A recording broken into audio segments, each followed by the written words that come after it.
Vamos a comenzar esta segunda jornada de osteoporosis. El año pasado se inició la primera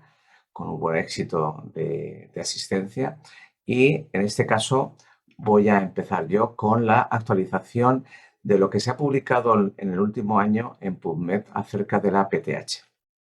Esta va a ser la selección de artículos que yo he considerado que pueden ser relevantes, en especial para la práctica clínica sobre todo. Y como veis ahí, pues es oral, es la PTH oral, es posible utilizarla. ¿Qué ocurre con la presentación de PTH semanal que se está investigando? ¿Hay relación de que podamos utilizar el tratamiento con PTH en los pacientes con osteonecrosis, especialmente con osteonecrosis mandibular? ¿Hay alguna noticia sobre los sarcoma y su relación con la PTH? ¿Cuánto tiempo podemos utilizar este fármaco? Y, por último, si hay algún papel, si está investigando algún papel del uso de PTH de teriparatida en la cirugía vertebral en pacientes con osteoporosis. Con respecto a la dosificación, en primer lugar, este artículo se publicó a finales del año 2020 y donde simplemente mostraros de que se está investigando una presentación oral que parece que puede ser efectiva a nivel de los pacientes con osteoporosis y hay datos de eficacia tanto en la fuerza o en la conectividad de los huesos y demás, ¿no? Simplemente este detalle y que os suene de que se está investigando sobre esta situación.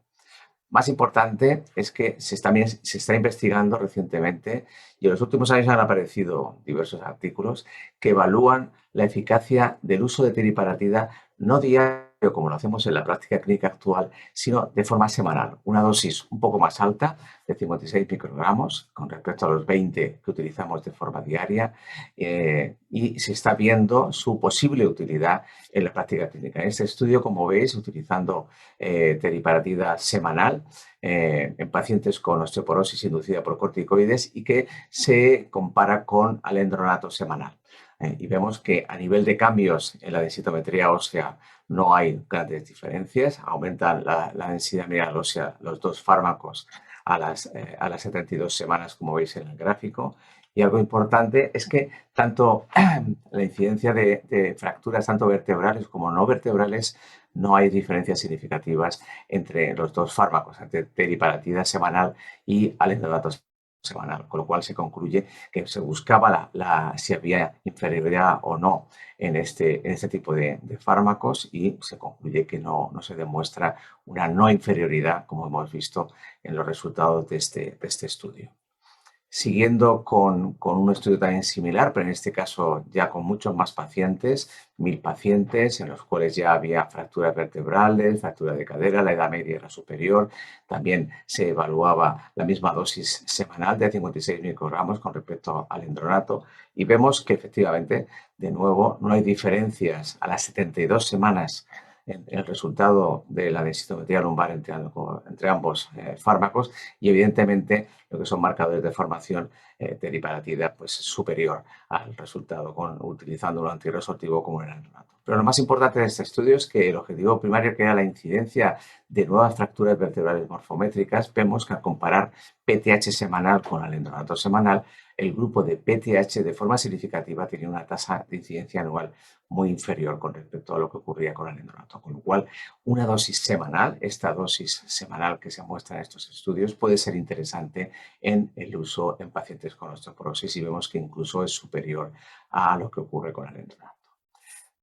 Si en este estudio lo que ocurre ya es comparar la dosis diaria, como la que utilizamos habitualmente, con la semanal y a su vez también con bifosfonato. Y vemos cómo a nivel de densidad mineral ósea de DMO a nivel lumbar, la PTH diaria es superior a los resultados a lo que ocurre con alendronato y con la semanal. Y también a nivel de la cadera total, la PTH diaria es superior a la PTH semanal y muy similar los datos a lo que ocurre con bifosfonatos. En el caso del radio, el tercio distal del radio, aquí a partir de los 6 meses, la verdad es que con PTH diaria baja de forma significativa los resultados con la PTH diaria. En este mismo estudio lo que se ve es que, sin embargo, es que el aumento del espesor cortical, que es el que va a formar hueso nuevo en la superficie endóstica del hueso, vemos que es superior, al menos numéricamente, con el uso de la PTH diaria. En los 3 fármacos van a aumentar, pero es algo superior en los pacientes que utilizan la dosis diaria, con lo cual es algo que se puede plantear en práctica clínica, como hemos visto, el uso de en un momento dado el uso de PTH a nivel semanal. Algo muy interesante que ha ocurrido en los últimos meses es si ha habido cambios, y los ha habido, a nivel de la relación del osteosarcoma con la teriparatida. Todos sabemos que cuando salió y se comercializó la teriparatida, hubo problemas y por eso se paró el ensayo clínico inicialmente a los 18 meses, porque se demostró que en ratas a dosis muy altas de este fármaco pues había un aumento de la aparición de estos sarcomas. La verdad es que a lo largo de estos años ha habido un gran interés por estar seguros, por la seguridad de nuestros pacientes que utilizaban teriparatida, por eso no se ha aumentado el tiempo de uso más de 2 años hasta ahora. Y en cambio lo que vamos a ver es qué ha ocurrido, sobre todo la incidencia de nuevos osteosarcomas en los últimos 15 años se ha visto y se ha estudiado y se ha visto que esta incidencia realmente no es superior a la que ocurre en la población general. Lo que sí que hay que tener cuidado porque hay un factor de riesgo claro para no utilizar PTH, teriparatida, eso en pacientes que hayan recibido radioterapia o que tengan una enfermedad de Payet. En estos pacientes claramente hay un aumento de la incidencia de osteosarcoma si utilizamos PTH. Pero en el resto de pacientes, la verdad es que después de estos 15 años y miles de pacientes en seguimiento, se ha visto que la tasa de incidencia estandarizada es baja, es de 0,72, muy pocos casos observados realmente. Y esto lo que ha llevado en este estudio, como veis, en el que se ve la incidencia de osteosarcoma por cada millón de personas año que utilizan o no PTH, vemos como la incidencia de osteosarcoma, la verdad es que, como decíamos anteriormente, es bastante similar a la esperada en la población general, al menos en la estudiada en Estados Unidos. Y en la tabla se ve claramente que la incidencia tanto de teriparatida en pacientes con osteoporosis que reciben o que no lo reciben, o pacientes de población general, las diferencias son no significativas y son muy similares. Y como hemos dicho, fijaros que aquí hay 18 casos de osteosarcoma entre los 4 estudios. Y esto lo que ha llevado es que en noviembre de 2020, casi 18 años después de la aprobación de la teriparatida por la FDA, la incidencia de osteosarcoma es tan baja que lo que se ha decidido es que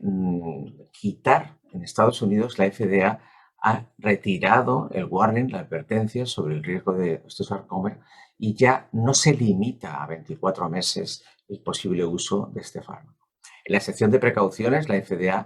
pone concretamente que la duración máxima del tratamiento se ha modificado. Lo que recomiendan es que a los 2 años se puede reconsiderar el uso de más tiempo de este fármaco si el paciente permanece o vuelve a tener alto riesgo de fractura, que ha sido realmente la indicación inicial del uso de la teriparatida en estos pacientes. Por lo tanto, se nos plantea la duda de cuánto tiempo vamos a poder utilizarlo. Este estudio, con este artículo de revisión en el que se plantean esta situación, cuánto tiempo, utilizan la guía práctica clínica de la Sociedad de Endocrinología Americana, publicada en el 2019, en el que, como veis, pues describen como alto riesgo lo que está aquí señalado, que tengan además de osteoporosis, pues la presencia de fractura vertebral o de cadera previa o que tengan un alto riesgo de fractura FRAS, mayor del 20% en la fractura ortoporótica mayor o mayor del 3% en fractura de cadera. Y en muy alto riesgo serían si tienen una o más fracturas o tienen fracturas vertebrales múltiples o bien una fractura vertebral severa. Con este contexto y lo que hemos dicho antes de que se retira el warning, la advertencia para el uso de PTH de teriparatida por encima de los 2 años, los autores recomiendan replantear el tiempo del tratamiento, especialmente ¿en quién? Pues en pacientes con muy alto riesgo de fractura, que por ejemplo no puedan suspender los corticoides, imaginemos pacientes con fracturas vertebrales incluso, alto riesgo de fractura que mantengan un marcador de formación, o sea, como es el propéptido terminal del procolágeno 1, que permanece elevado tras haber recibido 2 años de PTH, o en pacientes con alto riesgo porque han presentado múltiples fracturas vertebrales a nivel basal, pero ninguna durante el tratamiento con PTH, por lo tanto, podemos pensar que el fármaco pues, ha tenido una eficacia importante. También se puede plantear en pacientes con insuficiencia renal que presentan enfermedad ósea adinámica y es algo a tener muy en cuenta. Sin olvidar, en último caso, los pacientes, los EPOCs muy graves, que ya tienen fracturas vertebrales y que tienen un altísimo riesgo de seguir presentando fractura vertebral. Este es un dato muy interesante. No se ha hablado en nuestro país mucho sobre ello, pero yo creo que efectivamente la EMA todavía no ha tomado esta decisión, pero creo que es conveniente el saber que ya en Estados Unidos se ha quitado ese label, esa etiqueta del tiempo de tratamiento por el riesgo de estos sarcomas. Vamos a pasar a otro tema también muy interesante. Como veis, muchas de las cosas que estamos presentando están fuera de indicación en ficha técnica, y esta es una de ellas también. Y llevamos años pensando en que la teriparatida podría tener algún valor en el tratamiento de los pacientes que tienen osteonecrosis, especialmente la mandibular. Bueno, hace unos años, aunque no sea de este año, este es un artículo del 2019, una revisión sistemática en la que se pensó en fármacos para disminuir o para el tratamiento de los pacientes que tenían osteonecrosis de cadera. Este es un estudio randomizado de 2 años y 2 metaanálisis demostraron que los bifosfonatos, por ejemplo, no eran capaces de prevenir el colapso de la cabeza femoral en los pacientes con osteonecrosis de cabeza femoral y tampoco reducía la tasa de el uso de artroplastia o de prótesis de cadera en los pacientes con osteonecrosis de cadera. Y luego aquí traigo un par de artículos que son del año 2020. En este, como veis, hablan de edema óseo de rodilla, claramente demostrado en esta resonancia, y que veis que tras utilizar PTH durante 3 meses, además de una respuesta muy precoz al dolor, con lo cual es algo importante a tener en cuenta, vemos cómo casi se normaliza del todo la imagen de edema óseo tras recibir estos pacientes PTH durante este tiempo. Algo a tener en cuenta. Son casos, evidentemente, estos otros 3 casos aquí también de rodilla, en los que al recibir PTH pues vieron que al mes se reducía el dolor, como habíamos visto también anteriormente, que además se reducía el tamaño de la lesión de la resonancia al cabo de los 12 meses y, como veis, mejora la lesión en la resonancia y no demostraron en estos 3 pacientes al menos una progresión radiológica. No es una indicación admitida todavía, pero es algo que se puede tener en cuenta en cierto tipo de pacientes que podamos incluso plantearlo. Si nos vamos a algo que nos preocupa mucho a todos, que es la osteonecrosis mandibular inducida por fármacos utilizados en la osteoporosis, como son los bifosfonatos y el denosumab. Aquí veis, aunque es un artículo ya del 17, pero recordar la incidencia de osteonecrosis a los pacientes con osteoporosis y vemos que realmente es baja, especialmente con bifosfonatos, 0,1 a 0,7 casos por cada 10.000 pacientes años. O sea que es algo realmente bajo. En este estudio que vamos a desarrollar un poquito más, en una metaanálisis con revisión sistemática, la incidencia es claramente baja en nuestros pacientes que utilizamos estos fármacos en pacientes con osteonecrosis. Es mucho mayor en los pacientes con cáncer y que utilizan quimioterapia, como se ve a la derecha, en las incidencias que mostramos, en tantos por ciento. Y me gustaría comentar con ustedes pues, este artículo, que es un metaanálisis con revisión sistemática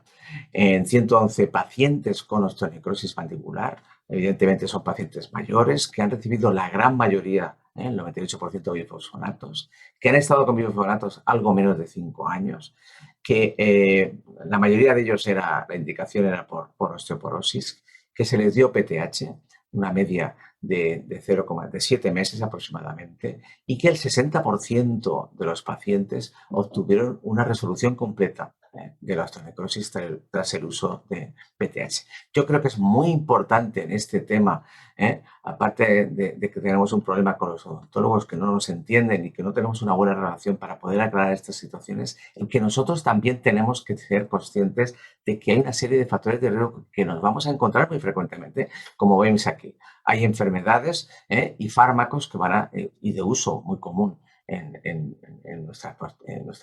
consultas, como es la presencia de diabetes, no digamos artritis reumatoide. En este caso, en este grupo de pacientes, nos encontramos que el 23% recibían corticoides, que un 10% tenían diabetes o artritis reumatoide y que casi un 10% fumaban, que son factores de riesgo. Pero también hay que tener en cuenta los procesos dentales que van a aumentar el riesgo. Uno que me parece crucial es la periodontitis. Es algo importante y esta es una de las situaciones en las cuales deberíamos de participar con los odontólogos en un mejor control de nuestros pacientes, con revisiones frecuentes en los pacientes especialmente de alto riesgo y verificar si hay la presencia de periodontitis para intentar mejorar ese factor de riesgo. Por supuesto, pues la gran mayoría de los casos de este estudio pues habían recibido una extracción dental y un 11%, como veis, un implante dental.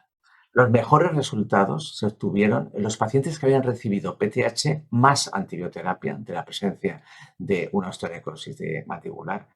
y especialmente los pacientes que tenían un estadio inicial de la osteonecrosis mandibular, como es lógico. En este caso también, bueno, pues es un ensayo clínico aleatorizado entre PTH diaria subcutánea y placebo durante 8 semanas en pacientes que habían recibido bifosfonatos o denosumab, en pacientes que tenían osteonecrosis, y vemos en el diagrama a la derecha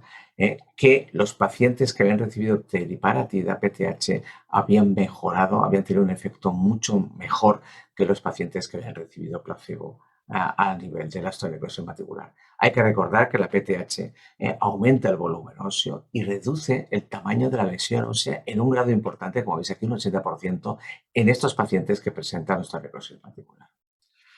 Una pequeña reseña de algo que he encontrado de la osteoporosis asociada al embarazo o a la lactancia, en el que vemos que en este estudio,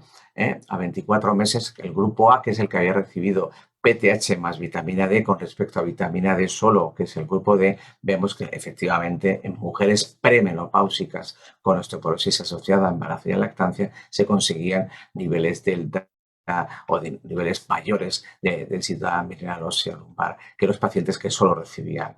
vitamina D. ¿Algún papel para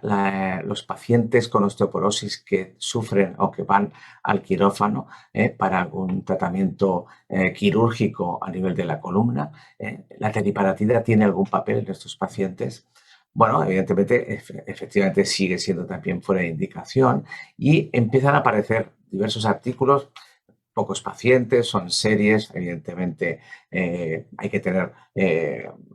precaución, pero lo que sí que está claro es que se ha demostrado que la PTH tiene un posible efecto de mejora en la cicatrización de las fracturas, potenciando el callo de fractura. En base a eso es cuando se intenta en pacientes que van a cirugía vertebral, vemos que en animales ya se vio que había una mejor tasa de fusión de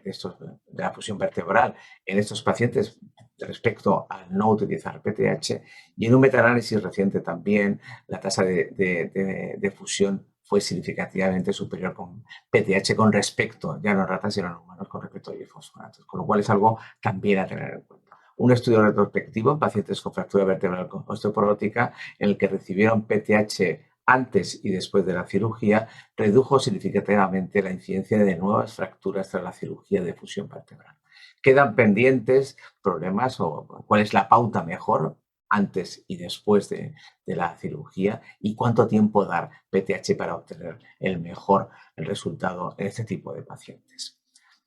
Con respecto también a cirugía, y ya terminando, el efecto de teriparatida versus zoledronato, lo que vemos aquí es que a la izquierda en la tabla se ve claramente que la tasa de fusión es significativamente superior a los 12 meses entre los pacientes que utilizaban PTH con respecto a los que utilizaban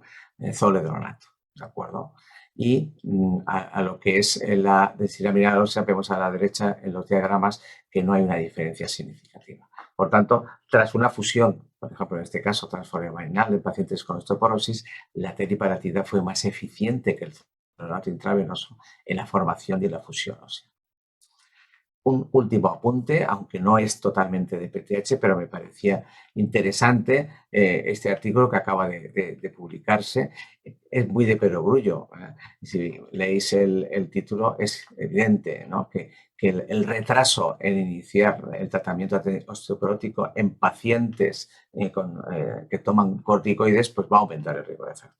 En este caso son pacientes, evidentemente, que han tomado corticoides. Sabemos que los pacientes que toman corticoides tienen un aumento del riesgo de fractura entre un 25 y un 30% de los casos van a ocurrir. Y en este estudio, con muchísimos pacientes, un estudio japonés, con muchos pacientes mayores de 50 años y que toman al menos 5 o más miligramos al día durante más de 3 meses y seguidos cerca de 2 años, vemos que hay un aumento de la incidencia de fractura de cadera y de vertebral, hasta un 30% de fracturas vertebrales en pacientes que se retrasa el uso de fármacos antiosteoporóticos. En este caso evalúan bifosfonatos y los SERM, no la PTH, pero sabemos que la PTH encima tiene un efecto superior en pacientes, pues su efecto osteoformador en pacientes con osteoporosis corticoidea. Por lo tanto, veis claramente aquí en gris